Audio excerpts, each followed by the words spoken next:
Pemirsa, dalam sepekan ke depan, 19 hingga 24 Februari, Bali perlu mewaspadai peningkatan gelombang tinggi di wilayah perairannya. Gelombang tinggi terjadi di sejumlah perairan di wilayah Indonesia. Ketinggian gelombang mencapai 2,5 hingga 4 meter atau kategori tinggi.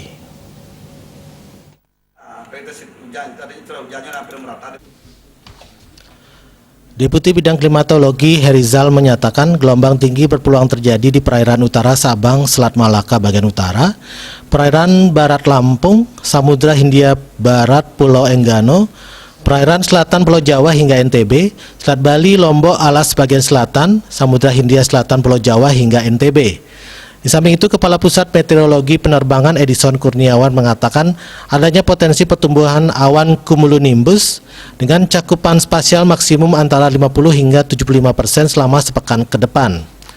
Potensi diprediksikan di sebagian Sumatera Barat, Banten, Jawa Barat, Jawa Tengah, Jawa Timur, Bali, NTB, sebagian Kalimantan Tengah, Kalimantan Timur, Kalimantan Utara, sebagian Kalimantan Selatan, sebagian Sulawesi Tengah, Sulawesi Selatan, bagian Barat, Maluku, sebagian Papua, Laut Bali, Laut Sumbawa, Laut Sawu, Selat Makassar, Laut Sulawesi, Laut Maluku, Laut Halmahera, perairan Barat Papua Barat, Samudra Hindia Barat Daya Bengkulu hingga NTT, Samudra Pasifik Utara Papua dan Laut Arafuru.